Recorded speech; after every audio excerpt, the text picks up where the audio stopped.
আমাদের সবাইকে অনলাইন ক্লাসে স্বাগত জানাচ্ছি।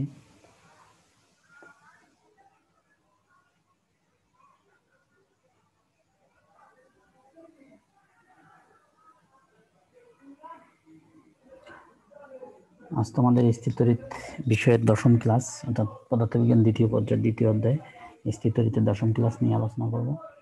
এই ক্লাস শেষে আমরা যেটি জানতে পারবো তা হচ্ছে ধারকের শক্তি কি, ধারক যে শক্তি সঞ্চয় করে সেই সঞ্চিত শক্তি সম্পর্কে ধারণা, অর্থাৎ সঞ্চিত শক্তি কতটুকু সেটা আমরা আলোচনা করব। আহিত ধারকের একক আয়তনে সঞ্চিত শক্তি সম্পর্কে ধারণা এবং গাণিতিক সমস্যা, এই বিষয়গুলো নিয়ে আলোচনা করব। এনার্জি অফ এ ক্যাপাসিটর, ধারকের শক্তি।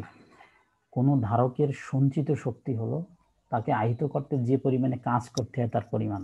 অর্থাৎ ধারক চার্জ সঞ্চয় করে, আমরা জানি যে ধারক চার্জ সঞ্চয় করে, সেই ধারকটাকে আহিত করতে যে পরিমাণে কাজ করতে হয় সেই কাজের পরিমাণই হচ্ছে তার শক্তি।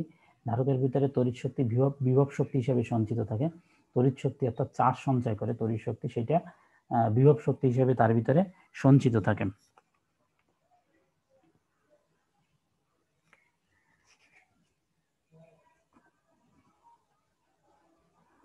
আমরা একটি ধারক বিবেচনা করি।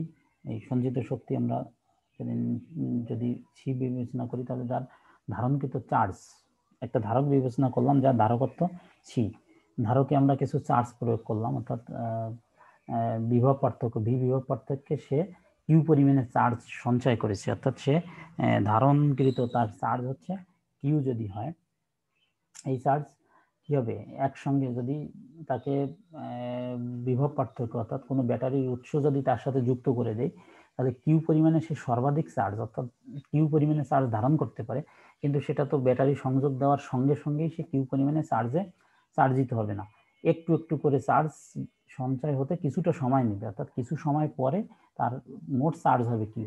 তাহলে এই কিউ চার্জটা সে একটু একটু চার্জ সঞ্চয় করতে করতে সে কিউ পরিমাণে চার্জে উপনীত হবে। তাই বলা হচ্ছে যে এই চার্জ একসঙ্গে সঞ্চিত হয় না। মনে করি প্রতিবার ডিকিউ পরিমাণে চার্জ সঞ্চয় করে, অর্থাৎ ডিকিউ ক্ষুদ্র পরিমাণে চার্জ সঞ্চয় করতে করতে সে কিউ পরিমাণে চার্জ সঞ্চয় করবে, অল্প অল্প করে কিছু সময় পরে কিউ পরিমাণে চার্জ হবে।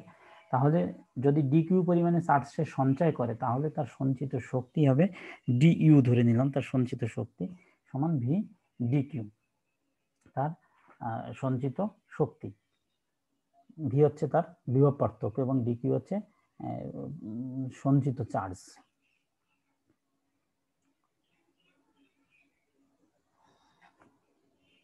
তাহলে কিউ পরিমাণে আধান সঞ্চয়কৃত কাজ বা সঞ্চিত শক্তি কতটুকু হবে?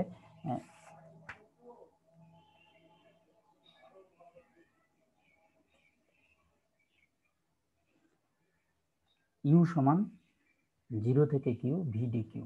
এই চার্জ হচ্ছে কি হবে শূন্য থেকে, অর্থাৎ শূন্য থেকে সে চার্জ নেওয়া শুরু করবে। প্রথমে ধারকের কোনো চার্জ থাকে না, তাহলে চার্জিং কোনো একটা ধারককে যদি আমরা চার্জ দেওয়া শুরু করি তাহলে সে ডিকিউ করে সর্বোচ্চ কিউ পরিমাণে চার্জ সে ধারণ করতে পারে। তাহলে শূন্য থেকে তার সর্বোচ্চ চার্জ হচ্ছে কিউ ইন্টু ভিডি কিউ, যে সঞ্চিত শক্তি।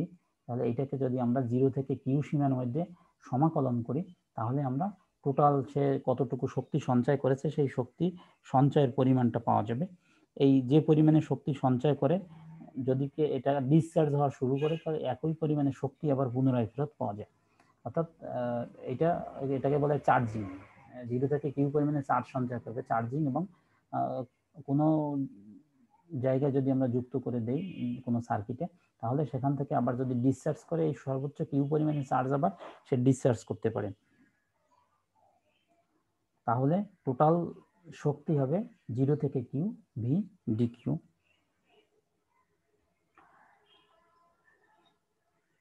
আমরা জানি সি সমান কিউ বাই ভি কোনো ধারকের ধারকত্ব, সি সমান কিউ বাই ভি, কিউ হচ্ছে চার্জ এবং ভি হচ্ছে তার বিভব। তাহলে আমরা ভি সমান কি লিখতে পারি, ভি সমান Q by C.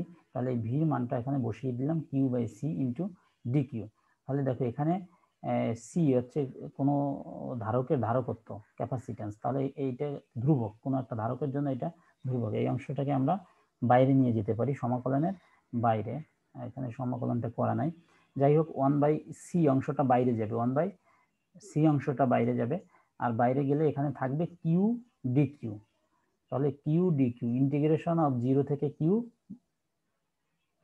D Q.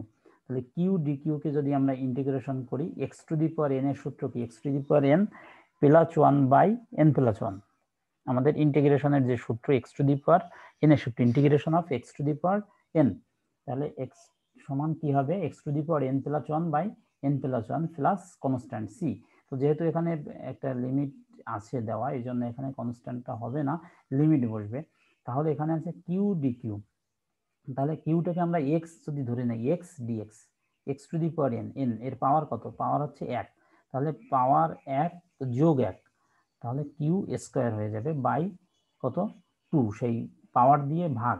তাহলে 2 + 1, 1 + 1 2, তাহলে 1/2 একটা সামনে থাকবে, 1/2, এবং সি তো আছে বাইরে, আর এখানে থাকবে কিউ স্কোয়ার। তাহলে কিউ স্কোয়ারের আপার লিমিট যদি বসাই, তাহলে Q square minus lower limit হবে 0, তাহলে কিউ স্কোয়ার -0।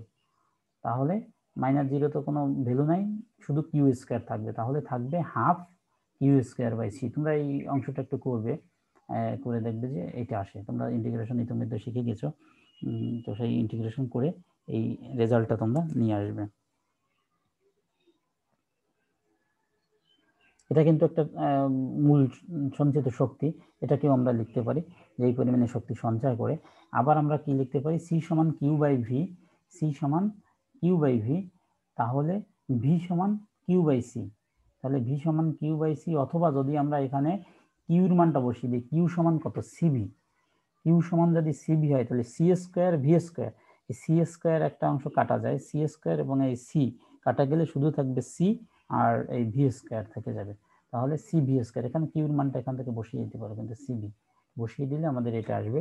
এটাও সঞ্চিত শক্তি, ধারকের সঞ্চিত শক্তির পরিমাণ।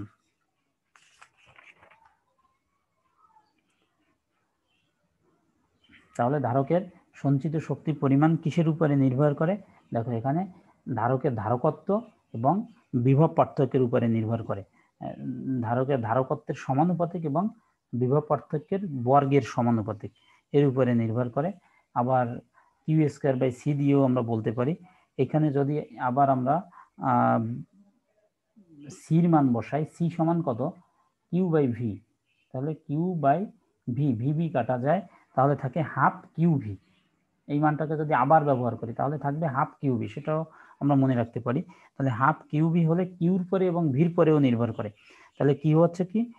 সঞ্চিত আধান, যেটা যে পরিমাণে আধান সঞ্চয় করে, তাহলে সেই আধানের সমানুপাতিক এবং বিভব পার্থক্যের সমানুপাতিক, অথবা তার ধারকত্বের সমানুপাতিক এবং বিভব পার্থক্যের বর্গের সমানুপাতিক। অর্থাৎ এই যে কোনোটাই আমরা বাড়াই না কেন, চার্জ, ধারকত্ব বা বিভব, যেটাই আমরা বাড়াই না কেন, তার বাড়বে, এই সঞ্চিত শক্তির পরিমাণ বাড়বে। আহিত ধারকের একক আয়তনে সঞ্চিত শক্তি। তাহলে একটা আহিত ধারক তার একক আয়তনে কতটুকু শক্তি সঞ্চয় করে, আমরা সেটা দেখব। এইমাত্র আমরা বের করেছি শক্তি, ধারকের সঞ্চিত শক্তি ইউ সমান হাফ সিবি স্কোয়ার, সঞ্চিত শক্তি। অতএব আহিত ধারকের একক আয়তনে সঞ্চিত শক্তি, তাহলে কি হবে? এটাকে আমরা ইউ প্রাইম দ্বারা প্রকাশ করলাম, ইউ প্রাইম সমান ধারকের সঞ্চিত মোট শক্তি, কতটুকু সে শক্তি সঞ্চয় করে, এবং আহিত ধারকের আয়তন, আহিত ধারকের আয়তন কতটুকু, সেই আয়তন দিয়ে যদি আমরা ভাগ করি, তাহলে একক আয়তনে সঞ্চিত শক্তি পাবো। তাহলে একক আয়তনে সঞ্চিত শক্তিকে কি লিখতে পারি? ধারকের সঞ্চিত মোট শক্তি বাই আহিত ধারকের আয়তন। তাহলে আমরা মোট শক্তিটাকে কি লিখতে পারি? হাফ সিভি স্কোয়ার, এবং আহিত ধারকের আয়তন ধরে নিলাম এ ইন্টু ডি। এ হচ্ছে কি? প্রস্থচ্ছেদের ক্ষেত্রফল, যে ধারক নিব সেই ধারকের পাতের প্রস্থচ্ছেদের ক্ষেত্রফল, এবং ডি হচ্ছে দুটি পাতের মধ্যবর্তী দূরত্ব। আমরা যদি একটা সমান্তরাল পাত ধারক বিবেচনা করি, তাহলে তার সমান্তরাল পাতের একটা পাতের প্রস্থচ্ছেদের ক্ষেত্রফল থাকবে, এবং দুইটা পাতের মধ্যবর্তী একটা দূরত্ব থাকবে ডি। তাহলে আমরা লিখতে পারি এডি আয়তন।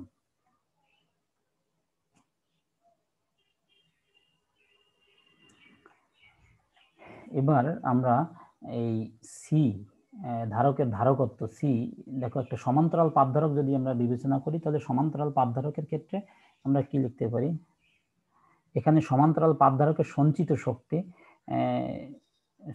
শক্তি না, এখানে ভুল আছে, সি হচ্ছে তার ধারকত্ব, সমান্তরাল পাপধারকের ধারকত্ব epsilon naught A by D.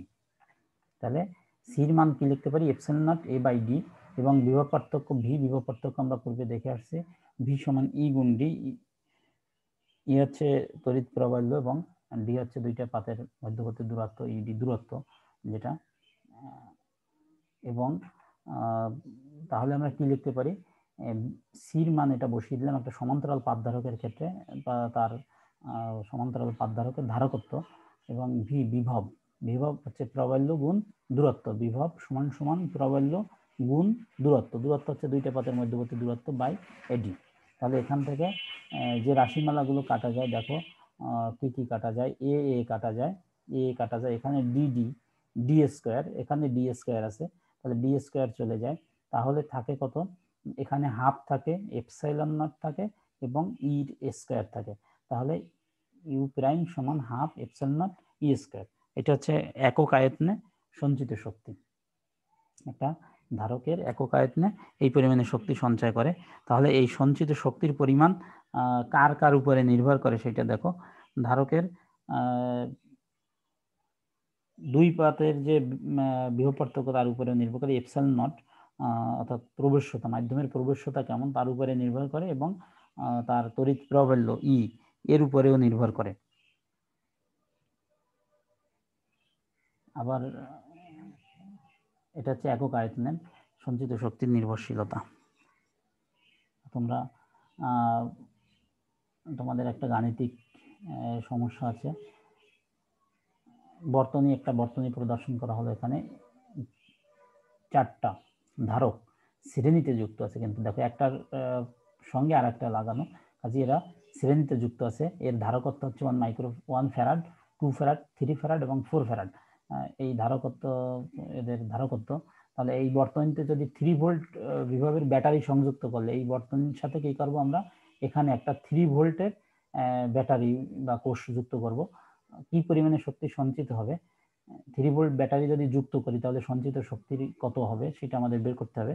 তাহলে এখানে দেওয়া আছে, দেখো C1 এর মান, প্রথম ধারকের ধারকত্ব 1 farad, C2 2 farad, C3 3 farad এবং C4 4 ফ্যারাড, এবং বিভব পার্থক্য কত, 3 ভোল্ট। সঞ্চিত শক্তি ইউ সমান হট, এখানে আমাদের সঞ্চিত শক্তির পরিমাণ বের করতে হবে। তাহলে শ্রেণী সমবায় যেহেতু আছে, তাহলে শ্রেণী সমবায়ের তুল্য ধারকত্ব আমরা পূর্বে জানি যে 1/CS, অর্থাৎ ধারকত্ব শ্রেণী সমবায় তার ধারকত্ব কমে, তাহলে 1/CS সমান 1/C1 plus 1/C2 plus 1/C3 plus 1/C4, যেহেতু 4টা যুক্ত আছে, তাহলে এখান থেকে আমরা C1 C2 C3 C4 এর মান যদি ব্যবহার করে এটাকে লসাগু করব, লসাগু হচ্ছে কত, 12, আর এই লসাগু করলে আসবে 25/12, তাহলে এখান থেকে CS এর মান পাবো 0.48 ফ্যারাড। এখানে CS আমরা ক্যালকুলেটরে ধরে আমরা পাবো এটা। তাহলে CH যেহেতু পেলাম, তাহলে আমরা জানি কি সঞ্চিত শক্তি ইউ সমান সমান হাফ সিবি স্কয়ার। তাহলে সিবির জায়গায় যেহেতু আমরা CS পেলাম, একটা তুল্য সিরিজের ক্ষেত্রে তুল্য ধারকত্ব, তাহলে CS লিখতে পারি CS ভি স্কয়ার। তাহলে CS এর মানটা এখানে একটা হাফ হবে, এই হাফটা এখানে হবে half CS into 3 square, 3 volt বিভব, 3 ভোল্ট বিভবের সাথে যুক্ত করা আছে, তাহলে 3, তাহলে এটার রেজাল্ট আসবে 2.16। সঞ্চিত শক্তির একক হচ্ছে জুল, তাহলে 2.16 জুল। তোমাদের সবাইকে ধন্যবাদ।